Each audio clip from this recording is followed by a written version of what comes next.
for them collectively and individually. Each of Cutler's leadership attributes discussed in this book was in play. The result was truly impressive. The financial challenges of the Great Recession were significant. Credit losses began to rise, but Navy Federal's commitment to each member and each employee created an environment that fostered a balanced approach. In addition, Cutler had the wisdom to recognize that the long-term success of Navy Federal was based on the loyalty of its members, which led the organization to take actions that both helped individual members and were sound financial decisions for the long-term future of the credit union. With a long history of helping members experiencing financial difficulty, we continued this practice through the recession. Thousands of members received relief each month. Cutler continued to remind the entire team that we owed the members a consistent experience in these difficult times. This philosophy paid off as Navy Federal's mortgage and loan default rates remained a tiny fraction of industry averages. Simply put, our members recognized our loyalty and commitment to them and reciprocated that loyalty in spades. Navy Federal emerged from the Great Recession without dipping into our reserve funding and with an even greater focus on our member engagement. Sure, we had a few bruises, but ours were minor. Despite the economic pressures, we refused to lay off anyone from our global workforce, and we learned ways to make our member service even better. More important, we were able to insulate our members and our brand from any major negative impact. Our belief that members are our mission and Cutler Dawson's focus on people were critical to our accomplishment. In this book, Cutler does a great job of discussing the value of focusing on the individual, interacting with people to understand their personal financial issues, and bringing them and the organization together to find the right thing to do. He takes the philosophy of management by walking around to a whole new level as he puts employees first.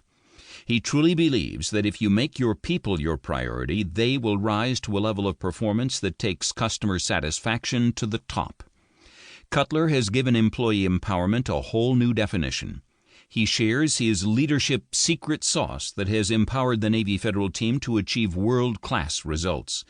The credit union quadrupled in size during his 14 years at the helm, while setting an all-time high for customer satisfaction.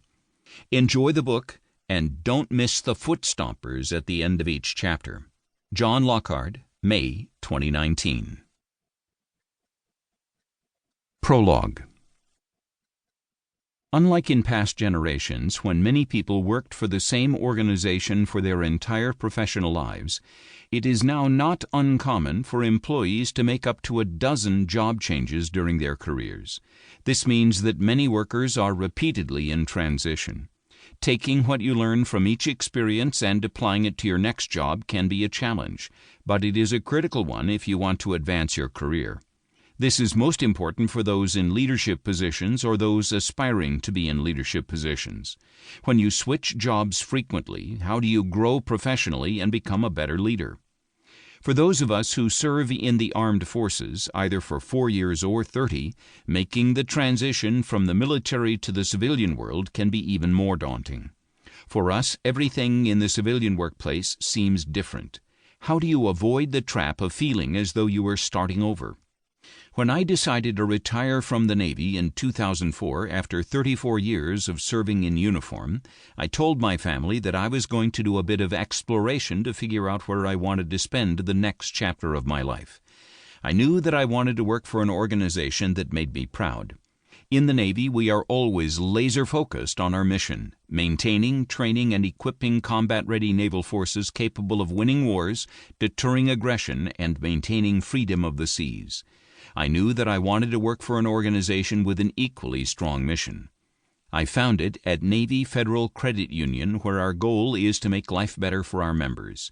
Members are our mission. When I got the opportunity to lead Navy Federal, I told my wife Debbie, who is my most trusted advisor and best friend, this is it. I had been a member of Navy Federal since 1977 and was one of its volunteer officials and board members.